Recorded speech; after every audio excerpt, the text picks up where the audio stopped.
the H.A.T.A.E podcast.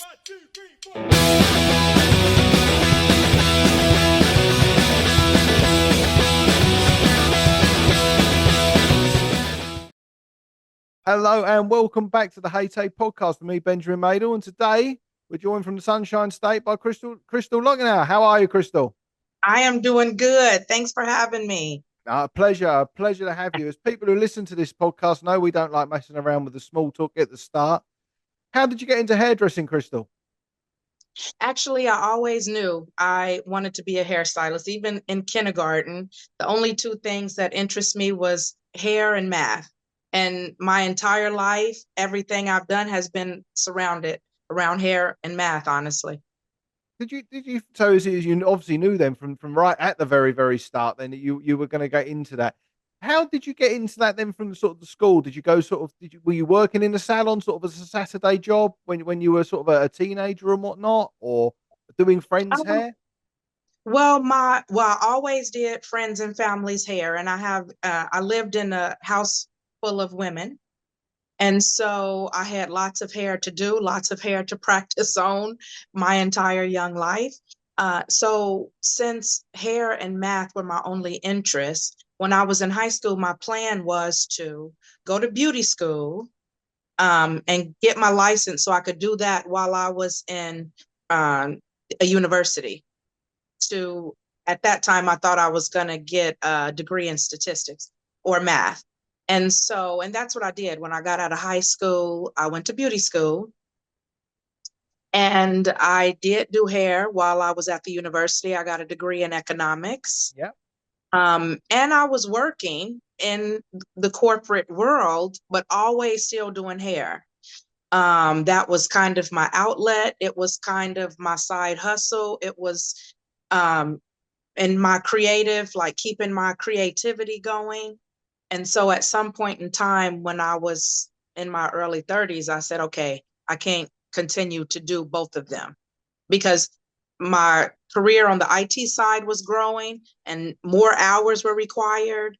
My career on the hairdressing side was growing because I had decided to become an educator, so that I was forced, even though I was doing all these hours, I wanted to be forced to keep up with hair trends and everything that was going on. I didn't want my hairdresser side to get behind. And so it was just so many hours. So I said, okay, I have to choose one. And in 2010, I took the big leap to be full-time hair. What made you decide then that to stick on hair rather than go sort of the more corporate route? Was it the creativity and sort of the freedom that comes at the other end of it, or what You was know, that? honestly, it was such a toss up. I guess in the end, I just started to think, which one would I be more bothered without? Because I liked my corporate job. Uh, and I love having stability, right? I love having paid sick time and paid vacation, and I love all of that.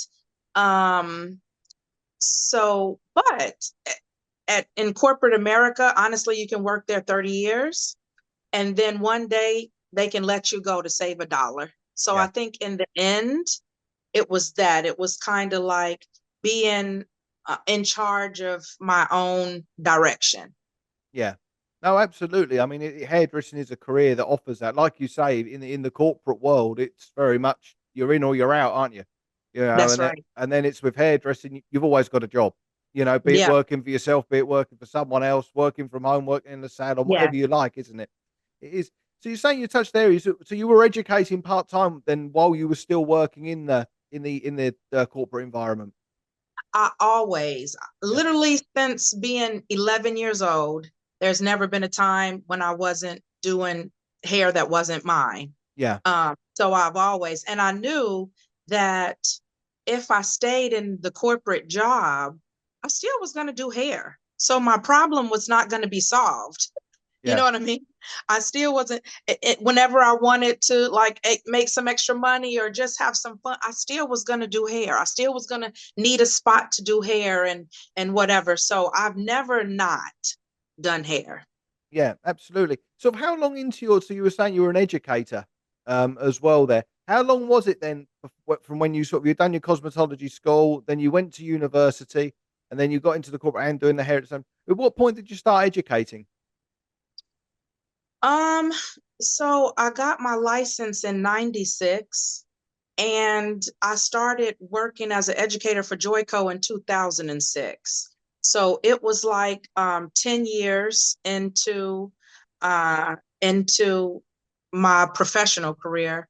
And at the time, I was on a break from my corporate job. So when I started my corporate job, I didn't have my full degree yet. And it was kind of starting to get hard to work full time, go to school, do hair. So I decided to take a break. And in that break, I applied for a job with Joico and I hadn't heard anything. And I really wasn't brave enough at the time to go with another brand because Joico is what I use in the salon. And I was new to color Okay. because honestly, um, now that a lot of um, Black women are natural, there's a lot more coloring going on that clientele. But back in the day when almost everyone had relaxers, right? We didn't do much color, honestly, in the ethnic salon. So this was my time that I was trying to learn color. I Yeah. joined with the salon that they were kind of specialized in color. I was starting to learn, and I only learned on Joico, and I wasn't willing at the time to go with another brand. I wanted to kind of stick with that. So I didn't hear from Joico, so I went back to my job once I was finished with school, and I said, okay, I'll go back to what I was doing, side hustle with the salon, working at my corporate job. And then after I went back after I applied for Joico a year ago, they reached out to me. Yeah. And I was like, oh my goodness, okay, what do I do now? I really wanted to do that though. I wanted to learn. I wanted um I wanted to learn from a brand because I knew that they would train me. I'm representing them.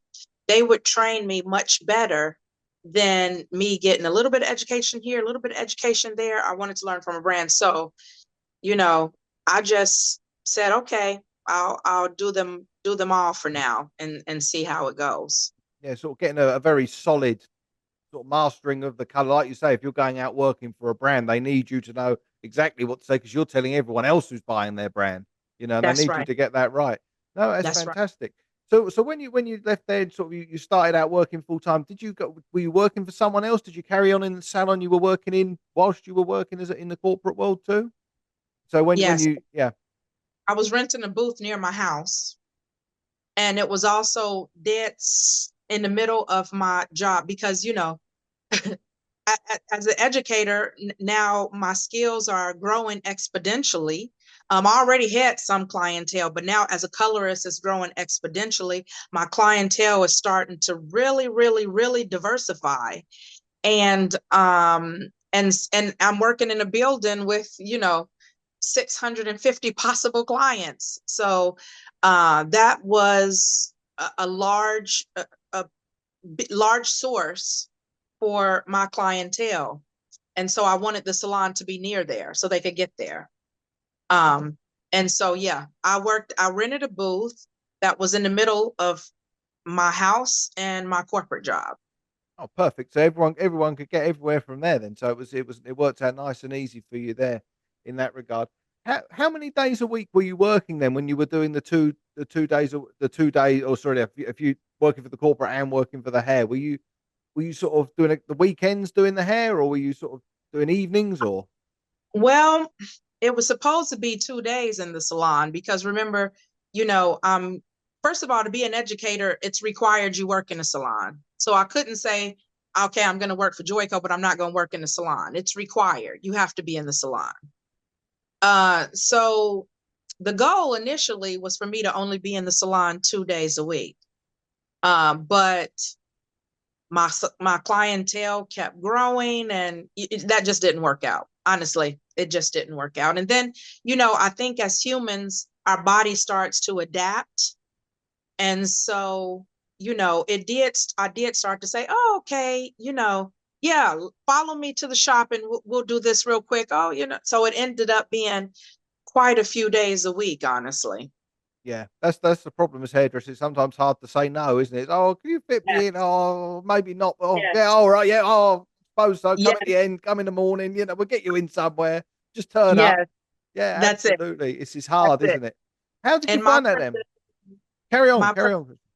my personality as a hairstylist is, I mean, I don't agree so much, but my clients say this, that when I see them and their hair looks a mess, I'm very vocal. As a matter of fact, when I was leaving the job, they had a party for me because I've been there 10 years, but Yeah, my clients had a separate party for me because they were so happy they didn't have to work with the hairdresser anymore. yeah, So if I'm going to complain about your hair, I felt like, okay, come on, girl, just follow me to the shop. Let's fix this because this looks a mess. yeah, So that was a lot of pressure for them to work with me as a hairstylist yeah. anyway. There was no stretching out of the appointments then with you around. That was for sure. I might grow. Oh, no, no. We need to sort that out. No, that's it. That's right. Those roots need doing. Come on. There you Yeah, go. yeah, That's that was good. It's good for business. It's good for business. it. That was it. Yeah. So did you find that that was a majority of your clientele? Was it that your colleagues, or obviously you pick up other people and that as well with the way the industry works, but that was your core to start with then when you were renting your booth there? Um, I wouldn't. It was a good portion. It was a good portion. I mean, I was already renting a booth before I went back to that job. So I had some clients. And then once you become established in the community as a specialist in anything, honestly, I can't say at that time I called myself a color specialist, but other people called me that. Yeah. So, that starts to get out. And, I wouldn't say it was the majority, but sometimes it was almost half. Especially, I didn't stay in that salon because the job that I was working in got too big for the building and they moved to another building. And then I did not want that large drive. So I moved my salon. And as you know, when you move your salon, you will lose some people, but I never lost one person that I worked with, Yeah. you You know? built that sort of relationship up with them, haven't you? Obviously working, and then it's that sort Yes, you get very close, don't you? So that's brilliant, though. I mean, it's a testament to your yes, work, isn't it? As well that people yes, yes. following So, you wherever you go. yes. So when I moved salons, they became a bigger portion of my clientele for a while. Yeah. Yeah, absolutely. So when you moved from the booth there, you went straight into opening your own salon, or did you then rent another booth somewhere else? I rented a booth somewhere else because um, I wouldn't have opened a salon if I didn't know I was going to quit my job Okay. because it's too much. Yeah. So I moved to another salon, worked there for a few years, and then once I decided that it was too much, like this is too much. I worked. I My job, I was a project manager for a firm where we did information systems for hospitals. So when Okay. I started, and um and those information systems was more simple, then it was no weekend work because when we took the client live, when they went live with their software, it was just a short amount of time and they could do it during the week. And nobody really wants to have to work on the weekend, on the hospital side. And then but then as time goes and technology goes, now everybody wants everything to be pretty, so it wasn't like the information systems that it used to be. Yeah. And all of this pretty easy functionality that we have now, that takes a lot of background work. And wherever, whether it's at a hospital or our cell phones or whatever, it takes way more to do, right? So Yeah. now every time a client went live with a software, it was on the weekend, and it was taking so many weekends for me. And this became just too much. Not because they was taking the weekends from the salon, Yeah. but because even before, every so often I might take a weekend off. Now I can't Yeah. because the IT job is taking a couple, the salon has to take a couple. So, it just became too much. Yeah. So that was that point. And then so you rented your booth. At what point did you decide to open your own salon?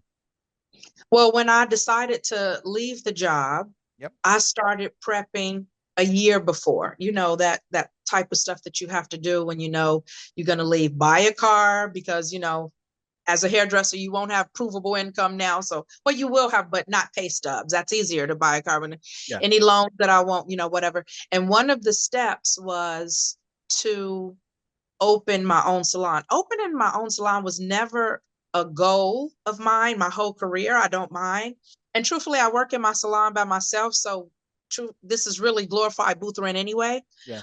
But what kept happening was, as creative people, we are not always business people, right?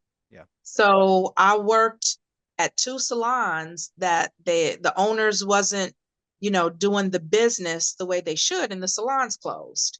And generally owners don't tell you in advance because they want to collect whatever money they can from your booth rent until as long as they can. Yeah. So I said, if it happens to me one more time, I'm just going to open my own salon. I like working with other people. I don't mind working in other people's salons, whatever the rules is, I'm okay with that. But I opened a salon out of necessity. And so um, the ladies did tell me that their salon was probably they was dissolving their partnership. They didn't know what that was going to mean for the salon. And so I just said, okay, I'm going to have to open my own salon. Did you find And that? I'm sorry. Carry on, Crystal. Carry on. Worked at my IT job for another year, Yep. just to get everything, together because I didn't take out a loan. I just, I was going to be working in there by myself. And it was in a little industrial plaza. I don't really like walk-ins. So I'm in my second salon now. And I open salons like in industrial places or office places, because I don't want to pay the extra rent because this is a popular retail plaza. I don't like walk-ins anyway. Yeah. That's fair enough. No, no, absolutely. It's a brilliant idea. I think it's definitely the way the industry's going. When I ran my businesses in Germany, exactly the same thing as you. No storefront. You had to make an appointment. Once again, don't particularly like walk-ins. You Yes. know, it's a I think it's the future of the business. To be Yeah. honest with you, it definitely is. So it's sort of you opening up that. How did you find the difference then between sort of you now got the salon yourself to when you were renting a booth? Did you find that was a big difference in how you had to operate, or were you able to carry on pretty much as you were? Um, it was a difference. It was a difference, because I do like working with other people, honestly. But I found that when the other people work for me, it's more difficult than when the other people are just my coworkers. Yeah, So it became one, the salons that I open are small because I also don't want to pay a whole bunch of rent and then kind of need people. So I kept it small so I don't need employees. If they're there, but I don't need them. Um, like I said, I like working with other people. I like, ideas bouncing off of other people. Also, in that last salon that I worked at, there was a massage therapist there. We still exchanged for a while once I left, but um, yeah, I like working in salons with other people. yeah, yeah. It's a nice thing to do, isn't it? Sometimes I don't know. Sometimes I flit. I think it's quite nice on my own. I can turn up, put the music on. It's my music. It's nice. Just That's me and the true. client and whatnot else. And then sometimes it does get a bit lonely. How do you find your clients react? I mean, I know in America, because we've got listeners from all around the world, sort of the booth rental, and you rent your little section or your little box room, so to speak. So it's just generally you and the client, or maybe one other. How do you find sort of, because I know the rest of the world's quite unusual, and I found when I had my salon or my studios with working on my own one on one with the clients, how many people liked it? Do you find that you get a lot of people who quite like that one on one thing? They're not in the busy salon. There's not sort of everyone and noise around them, or do you find that people are just quite indifferent to that? Well, it wasn't about a busy salon because the salon that I worked at, the ladies were older. They already had gave up working on Saturdays, so I was in there Saturdays by myself, except for the massage therapist. And then I worked at a, at a IT at a corporate job, so I didn't get there till 5. They was usually leaving by then, so it was rare at that salon that it was a large group of people that they had to deal with. But what they did like is kind of like what you said. So once it was my salon, I am a music lover. I have, Elvis and Michael back here. That little thing says rock and roll. So Yeah. I had, made my little lists. I don't think there was a Pandora at that time, so it wasn't. It was harder then to do than it is now. But we listened to our music. Um, Me and some of my clients was Vampire Diaries fans, so on Thursday nights everybody knew we watched Vampire Diaries on Okay. Thursday nights. You only come if you like Vampire Diaries because that's what's going to be playing. Yeah. Um, I had 2 Elvis Presley days a year where we watched Elvis Presley movies, and you got a discount if you dress like Elvis a little bit. We definitely had Michael Jackson days. Yeah. Plenty of Michael Jackson. My birthday, Michael Jackson's birthday. So they liked that type of stuff. Now that the salon is mine and I'm the only person here, I can watch my shows. We can watch, I had a book exchange for those of us who were avid readers. And then, if a bunch of us was in the salon at the same time, we would talk about the book. So that type of stuff, my clients liked it. Mm-hmm. Yeah. That's brilliant. Creating like a it's a community essentially, isn't it? Mm-hmm. Yes. As you're coming in, you like you say, the book club, you can do this, come watch the TV. It's a brilliant service for sort of community people who perhaps, haven't really got anyone or no one got that in common with them or whatever else that enables them to sort of come in like that. So how have you found it then, sort of in the past couple of years? 'Cause obviously the industry's changing at a rate of knots that sort Changing. of that I don't think's been seen since the 60s, at the moment. So it's a fair time ago. How are you finding it with sort of the changes and things there? Is it something you're sort of happy that's happening, or are you sort of thinking it maybe we need to slow down with those changes? You know, the industry definitely, even before COVID changed it in another direction, I feel like. Even before COVID, it was changing, but the regular changes that happens every generation, there's different stuff with, with the increase of fashion colors and the popularity of that. And and one thing is um the more Black women, more ethnic women getting color. That is a big change in the industry. On that side, like I said, when I started, everybody had relaxers. You was dealing with a lot of straight hair. Now there's a lot more texture in the industry. So there was already changes happening, right?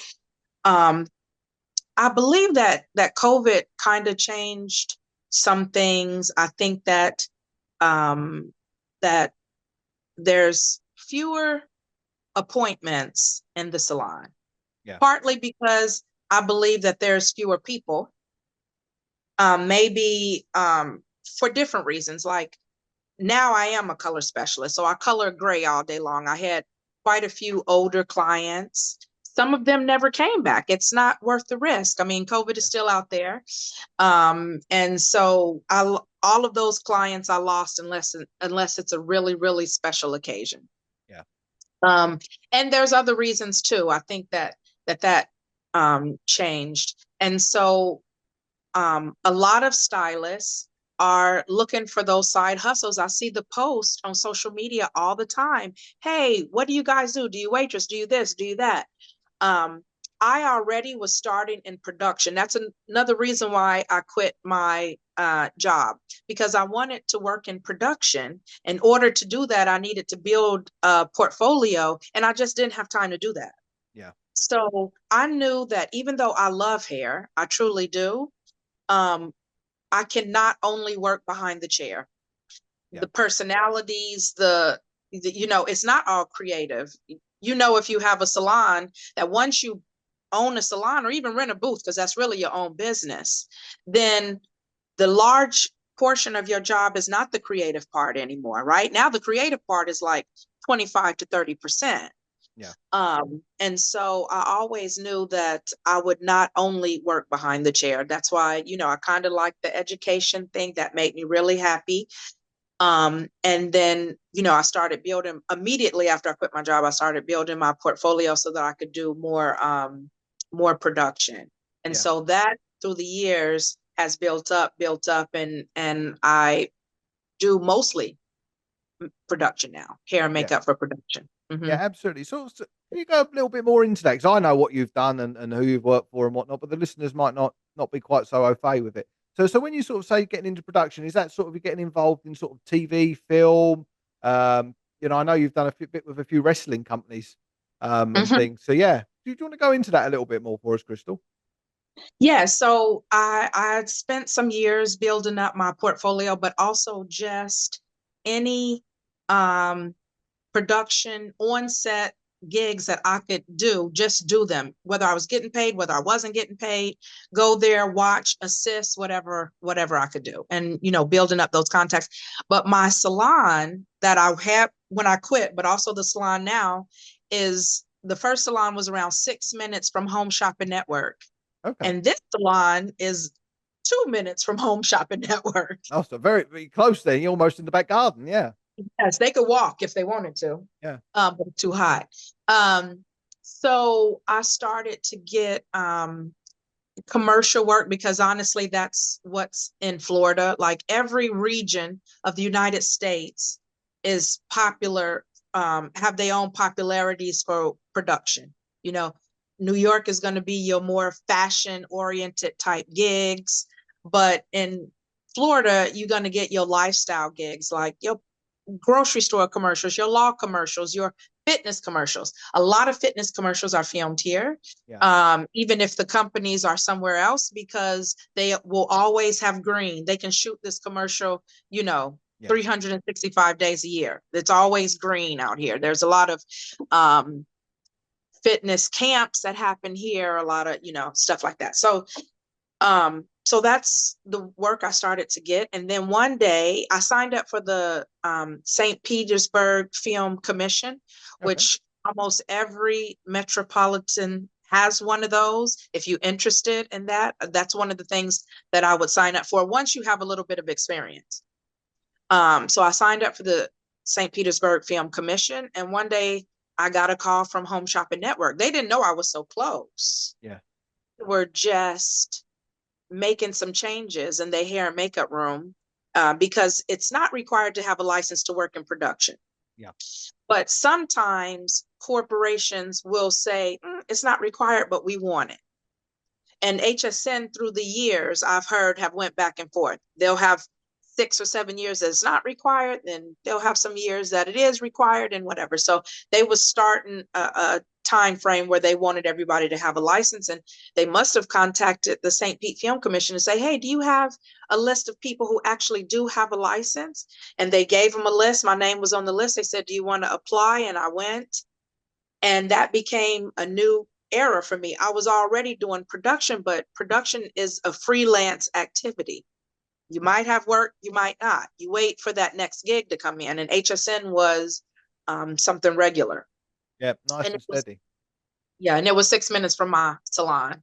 And I Yeah. met so many people. A lot of the gigs that have come after that, like Super Bowl, I worked the 2020 Super Bowl, working on Shakira's dancers. I met that lead at HSN. She has products at HSN, Kim Kimball. And Okay. so she hired me for other gigs outside of that once I met her there. So I've met, but I even saw Tabitha over there, Tabitha Kofi. I think she was working for a brand and she was going on air. So it's a lot of people who go to Home Shopping Network for sure. Yeah, absolutely. Especially if you're going that product line, like you say, is with that side of work, that any sort of session side of work, be it film, be it fashion, be it whatnot, it can be a very unreliable income. So getting a job, and it can be a job that's on the night, on last night. You get up in the morning and it's not on now. That's right. Whereas you get Exactly. your home shopping and whatnot, they're pretty much going to be on. It's a nice steady income, isn't it? Yes. Yes. Yeah. Yeah. How did you find that working on something as sort of big as the Super Bowl? I can imagine that it's sort of the production and everything behind that must have been quite something to see. Oh, it was amazing. But I found the lead. I worked for her at HSN. Yeah. So I wouldn't have even known her personally. I mean, she had a reality show here, so a lot of people knew her, but personally, Yeah. I felt like I don't think I would. One day I would have met her on set, maybe, because she still does a lot of films, but I would not have met her at that time had it not been for HSN. So the Super Bowl was in Miami, and a lot of people might not know this, but the Super Bowl is not a good paying gig for anyone, No. not just for the hairstyles, but for anyone. The talent doesn't get paid at all, by Yeah. the way. The performer doesn't get paid at all. And so the agency, I mean, she hired us, but the Super Bowl works with agencies. So the agency kind of wanted people in Florida so that they wouldn't get this whole, why am I not getting paid for blah, blah, Yeah. blah. So she had already hired me, and then they reached out to me to see if I could find a few more people. But believe it or not, Ben, I could not. Yeah, it's amazing sometimes, isn't it? It's like you say, but once again though, it shows that we had this on a podcast, the last episode that was out just this couple of weeks ago with Lee Machin. It's just keep turning up, is you keep turning up, these opportunities come, and is I'll be like yourself. If someone said, "Do you want to come and do the hair at the Super Bowl?" And you think, "Well, am I getting paid?" No, it is the Super Bowl, isn't it? I it couldn't believe it. yeah, I couldn't believe it. I honestly couldn't believe it. Now I will say this: the lead, Kim Kimball, she is a perfectionist, and she did tell me. She said, "Look, you need to hire people that they work and know they work ethic. This is not a situation where you can just post on social media and yeah, bring on anybody who says no. yeah, I want everybody to be at the top of their game, blah, blah, blah. But I know a lot of hairstylists. I mean, come on. I was an educator for 16 years and, whatever. I know a lot of hairstylists. And I was asked to hire 5 people and could only find one. yeah, She worked with me at Home Shopping Network. I could only find one. And after that, I'm a natural educator. So as a growing experience, I went on a lot of hairdresser groups to say, hey, we need to discuss how do you know the opportunities? Because as hairstylists, we will throughout our life do stuff where you're either not getting paid. I got paid. It just wasn't what people would expect the Super Bowl to be. yeah, And we're going to do this, whether it's our auntie or somebody in our family who passes and you do it for them, or, the neighborhood charity, we will do it. yeah, And we need to have a discussion on how we choose, because first of all, just to work for Kim Kimball, like I would have agreed to do it just to get that in with the lead, right? If yeah, it's somebody who is connected enough that she is getting hired by Shakira to do her Super Bowl show, this is a person I want to get connected with, yeah, whether it's a Super Bowl or not. But to have your work in front of literally, I don't know if it's billions, but for sure it's millions. And I can't tell you, hundreds of millions, isn't it? At least. yeah, yes, yes. Yeah, I can't tell you of another situation where my work has been in front of millions of people, even if the people don't necessarily know it's me. That has helped me. That was in 2020.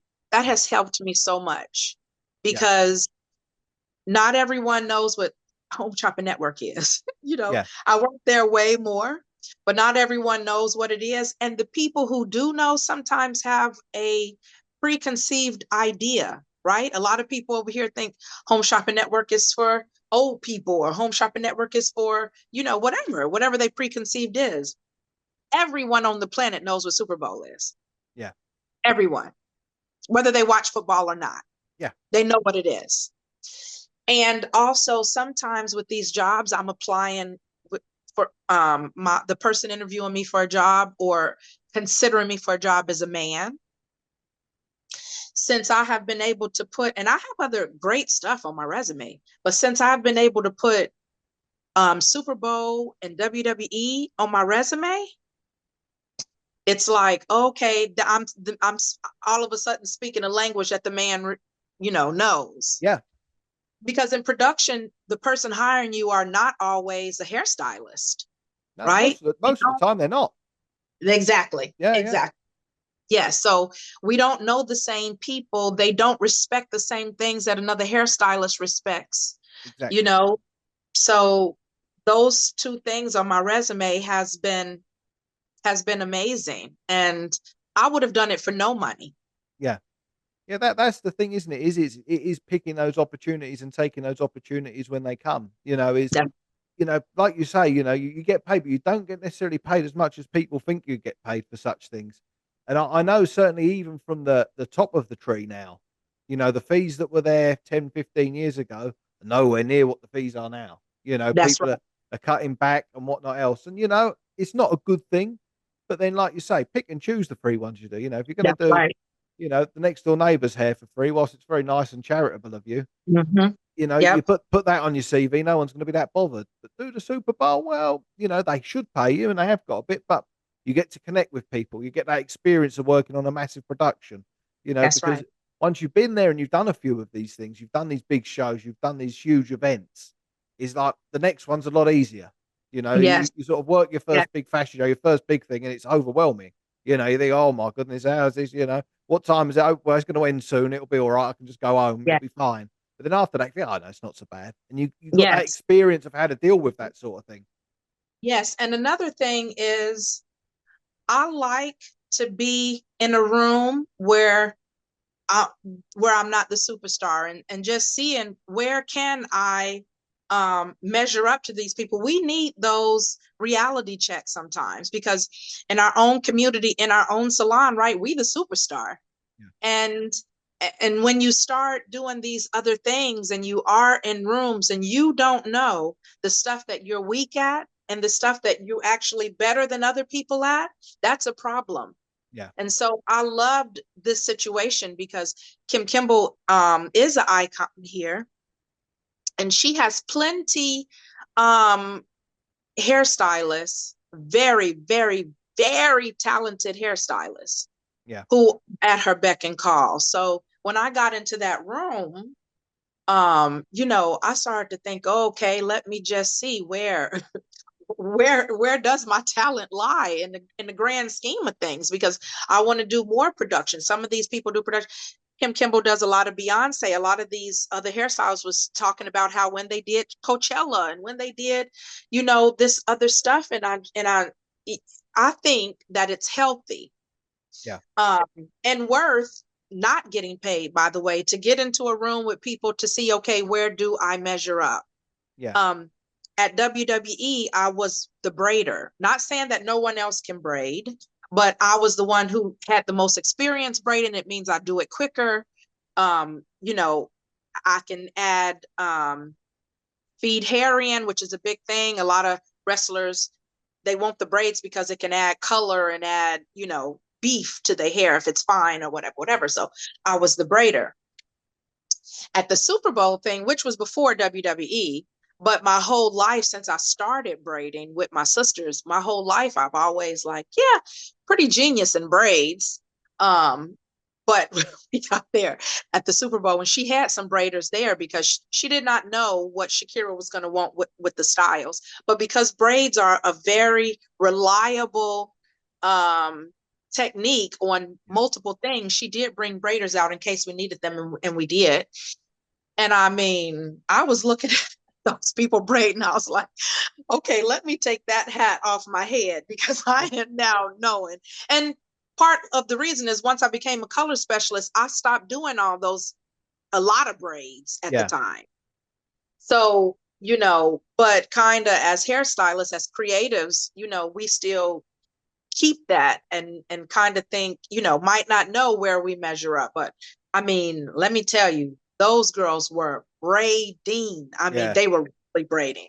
And I was like, "Ooh, good for y'all." It was a joy to see. And it helped me put in perspective where I am. I am still a good braider, but now I need to make sure that I confirm where I won't say my skills because you can learn it, but I'm not interested in learning more. I'm not turning into a braider. There's lots of braiders out there.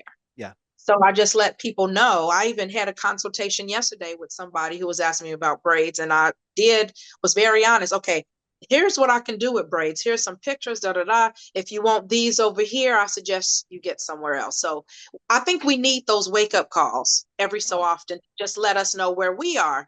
Do you want to pursue that more, get more creative, get better at it so you can be competitive in the industry? Or are you okay letting them do it? Yeah. you know? No, no, you're quite right. Like you say, it is good. I mean, it's you also find out what you thought you maybe not quite so good at, and you are good at. As well. That's the other side of it. So I've certainly had both ends of the stick. Maybe I'm not quite so good at that bit, but you know what? Actually, I'm really good at this stuff. Yes. It's like actually I'm better than I thought I was. Which Yes. that's a nice one. That's a nice feeling. But Yes. it is, and like you say with braiding, it is a it's a skill all to itself. Hmm. Within hair as well. I mean, I know from working on fashion shows sort of all around the world, if there's ever braids on a mass scale, they get braiders in. Yeah.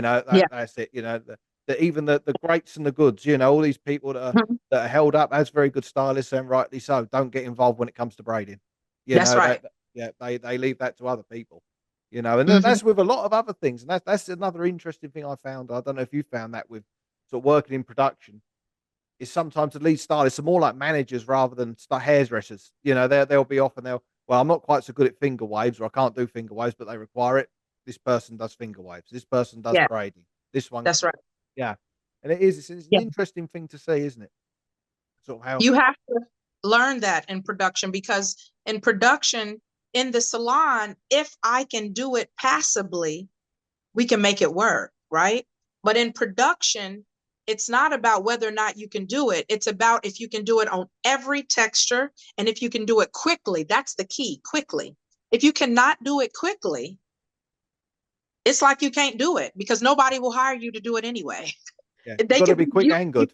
Yeah, You can do the most beautiful finger waves in the world.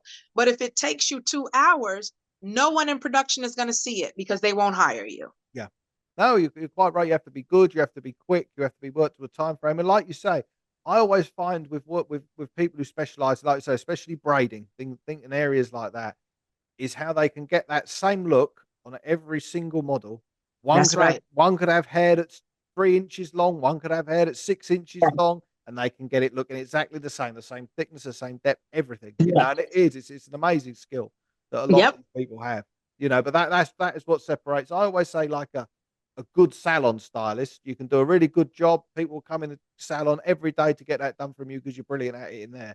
Mhm. Then it's going up that level, to Yeah. like that's going to be on the cameras. That's going to be where everything is magnified, as you well know as a photographer. If there's a Yeah. mistake on the camera, you can't see it with your eye, but you'll see it all right with the camera. That's right. It's a difficult thing. So how did that lead on? How did you end up working in the WWE?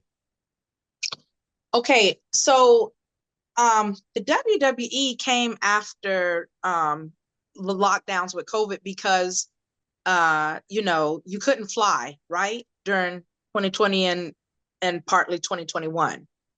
And so even though WWE is based out of Connecticut, although when you work for them, you never see Connecticut because you go to wherever the show is, Yeah, they decided to, if they were going to be stationary, they did it here in St. Petersburg.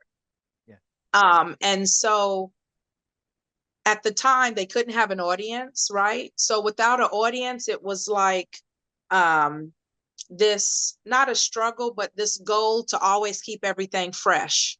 Because with an audience, it's a different story, it's a different energy. And so without an audience, they were constantly changing the looks, right? okay, Characters. And so they wanted some people who were stronger in hair, who could do the braids, who could feed in extensions, who could, whatever they needed to do with extensions. And so they hired my friend first, the one who took the Super Bowl. And then a week later, they interviewed me. She suggested me, and they were wanting locals here. because they didn't want to, have the issues that they were having with people who needed to travel in, but you couldn't fly.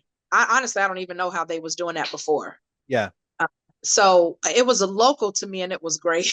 It was really great because um, a big production job is never local. It's never local. You always got to get there, drive there a few hours or whatever. So the fact that I was able to drive 12 minutes to work, Perfect. oh my God, to work for the WWE, Yeah. it was, I was in heaven. And then all of a sudden we were back on the road. Yeah. No, that's it. How did you find it? Sort of, I mean, because that's working with sort of very extravagant styles, but it's also it's got to hold up, and it's on TV as well, isn't it? Because obviously there's a lot of movement involved and whatnot Yes. else, a lot of theatrics, and it's how do you find working like that? Because obviously the hairstyle has got to sort of still work throughout the entire thing, hasn't it? Did you Yes. find a Yes. different way of working, or Yes. It is different. It's one, it's creative um, because you know, I work in the salon and you know what salon customers are. And then outside of the salon, most, even my production work was lifestyle stuff like HSN. Still, they want to see, the regular average woman. And so WWE was just completely different, period. They only wearing this for, a few hours. But at the same time, they about to get in the ring and fight someone, so it has to last. And so yeah, it did, it was different for me, um and I loved it. I loved being in a situation where I have to figure out how can I do this, right? I loved that. Um, I don't love it in the salon. It was a surprise to me that I would love it, because in the salon, if you have that situation, it means maybe somebody is coming in and their hair is fried, but they want this. So how do you figure out how to do it? yeah, Or they have 2 inches of hair, but they go into a wedding, they need an updo. How do you figure out how to do it? So in the salon, it's a little bit different. There, it's like, oh, I want to look, like a Viking. And these are the tools, somebody else is buying the tools that I need. And then, blah, blah, blah. And then they only going to wear it for a day. Another thing, in a salon, you have to make this where they can wear it until their next appointment, or wear it to what here, they just wearing it for a day. And it was fun. And I loved it. But yeah, it was different. Like, you can't just do a regular ponytail, yeah. right? Um, which I kind of, I don't, you know, for the Super Bowl, they wore ponytails, and they were like slinging their hair. I wouldn't even be able to tell you. I'll break my neck if I would try to show you how they were Yeah, slinging. yeah, So even for then, we had to sew those ponytails in. I mean, there's all these different techniques that you can use when you in different aspects of the hairdressing world, and I love it. yeah. No, absolutely. Did you go traveling then once it all back open? Were you traveling around the country? Were you at that point as well after that? Everywhere, Yeah, every sometimes in a month I was only home on Wednesdays, really. because yeah, because WWE has 2 shows. They have Friday Night SmackDown, they have Monday Night Raw. So it's kind of like travel Thursday, do Friday Night SmackDown, travel Saturday, either back home, but then you'll have to travel on Sunday. So a lot of times I just travel to the new location. Um, had Sunday there at the new location, then we have Monday Night Raw, then Tuesday you travel back home, and then you there for Wednesday. Yeah, that's a lot It's of a big traveling, isn't thing, it? huh? A lot of traveling. It was. And before I worked for Joico, because honestly, I don't like to fly. Yeah, Before I worked for Joico, I started working for Joico when I was 31 years old, and I had only taken one flight in my life, and it was when I was 18 years old. But I'm from Chicago. I go to Chicago almost every year. I drive. that's a long drive. So Yeah, yeah, so yeah, flying is not my favorite thing to do at all. yeah. And with Joico, there was some travel, and but it was only like 4 times a year. And so I didn't get into a system really good. My system was just me breaking down with anxiety every single time I had to travel. At the airport, I'll be talking to my sisters and they will be, pumping me up to take this flight, and then I'm nauseous, and then I get off, and then I'm no good and for the rest of the night because it was just no system. And WWE, I mean, with that travel, honey, it is really no joke. So I Yeah. had to get into a system, and that in itself has changed my whole, it has changed one big part of my life, because now I have not looked at flying the same way as I did before WWE. I mean, I really had to get into a system. Really, I have to know exactly where to park in the airport so that I have the least amount of anxiety. I have to know when I can eat, when I can fly. I I didn't have earbuds or play music from my phone. It was no reason to. I was always somewhere where I could play music from another apparatus. Yeah. So I just got into my system, and yeah, they beat that fear right out of me, honey. Yeah, well, if you're traveling like that, it does. It is. It's interesting you say that, because it's something I did when I was traveling for work a lot. At points I was flying every third day, and it was, you end up with your little, no, no, this is where I park, this is where I get on the train, and it does. It's strange how you get into these little systems that it just makes it work a lot easier, and it makes life Right. tick along a lot better. How did you Mhm. find that with all the travel? Did you carry on working on your regular clients as well during that time? Well, that was in when I first started working there, I was in a transition. So my previous salon, I left because of all the drama with lockdown and, salons being closed and all of that. It wasn't a plan per se. So I did, and then I had already opened a photography studio in this building, and then another unit ended up open. So I was able to get that unit, but it had never been a salon, and it was going to take a huge build out. And that build out at the time took a year, because there was that time um, right after, I would say, beginning of 2021, where a lot of people were getting this, it wasn't COVID money, but just, the government trying to make sure our economy tanked as little as possible, Yeah, was giving out a lot of construction money, right? yeah, And when you have that type of boom anywhere, it's going to attract scammers and whatever. So there was all this construction money, but truthfully, it was very little construction going on, because you couldn't, well, for small people, the yeah, construction was for, they would, they was getting the big contracts. But if you just needed, in your house, your bathroom redone, people couldn't find it. It was all over social media, where they was like, please, this person didn't do the work, or they never showed up, and I was in that rat race. It was terrible. So it took me a year. So some of that time, I didn't have a salon. A few weekends, I just rented a booth for the weekend nearby, yeah. but I did not do that very often because I was tired. I Yeah, I mean, bet. that's a lot of work. I honestly, at that time, I didn't financially need the salon. I Yeah, was just not wanting, the salon has always been my like ride or die stable thing. So I didn't want to give it up, and I wanted to keep as many clients as possible. But, that was a really busy time in my life, honestly. yeah. Well, it certainly sounds it. If you're traveling like that, and then trying to do a bit of work here, a bit of work there, then trying to fit a salon. Oh, goodness, yes, enough to need a sleep, isn't it? At the end of it, Yeah, it's a busy old exactly. one. That is, yeah. So what It does was the a lot. Oh, absolutely. So whereabouts are you now then? So you say you got your photography studio, you got your salon up and running. Yeah. What else is coming up next then, Crystal? Well, a couple of things. While I was working at WWE, I did join the union, the TV and Film Union. There's not much work in Florida, um, but I'm kind of transitioning to Atlanta a bit. Okay. So I do want to do more work in the union on that side, because the union has benefits, and Yeah. that's something in regular hairdressing world we kind of don't have that much.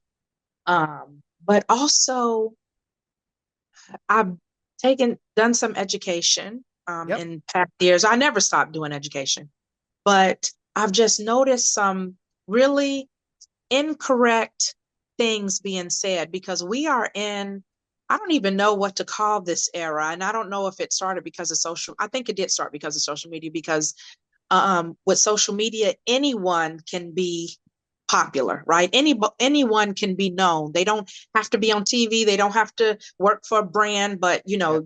find a way to get a lot of followers and boom, you know.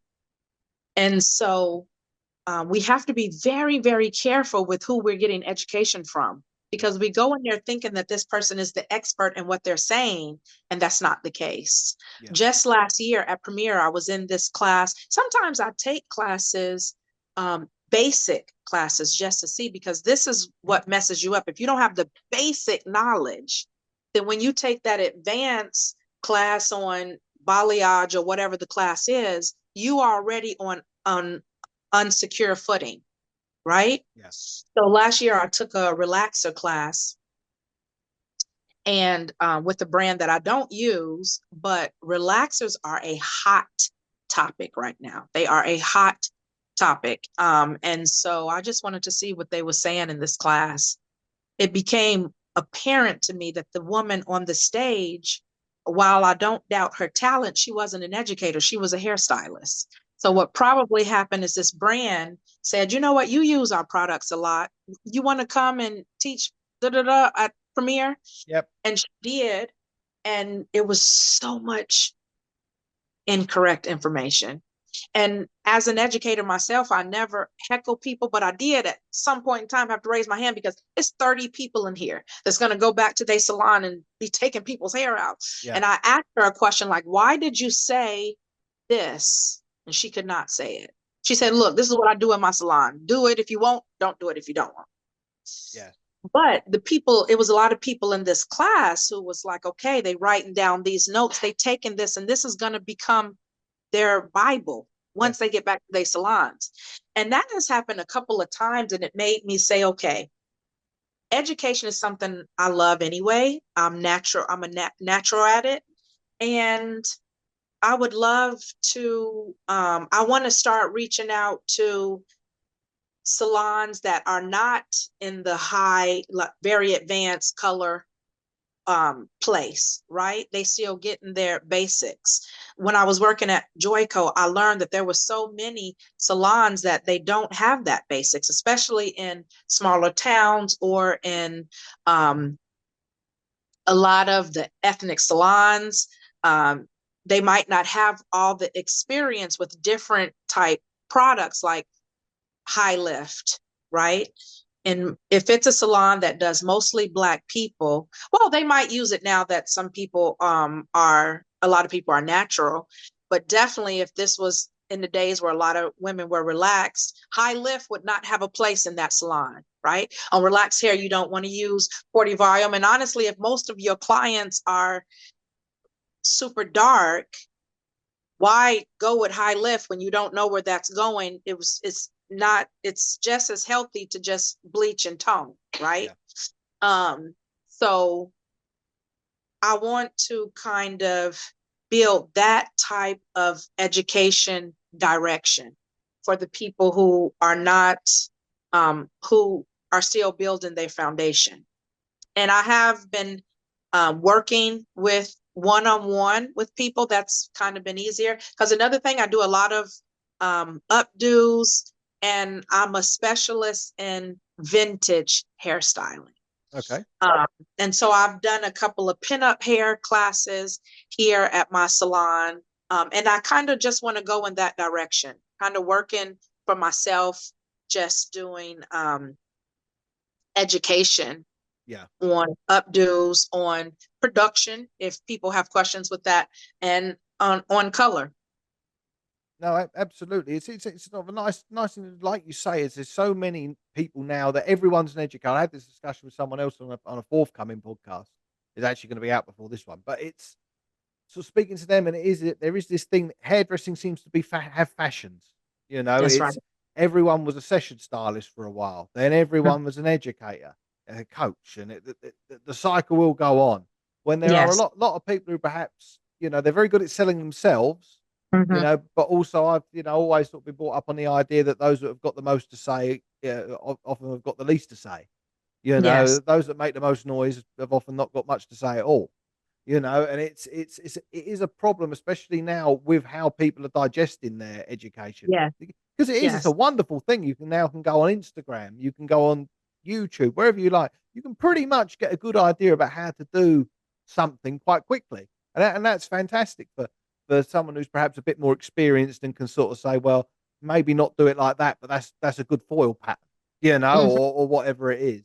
And it is Hmm. important to get people who have got that experience, especially, with Hmm. you've had working for a large product company, working in production, working on big shows. It's important Hmm. that people can get their education from somebody who's been there, done it, got the t-shirt.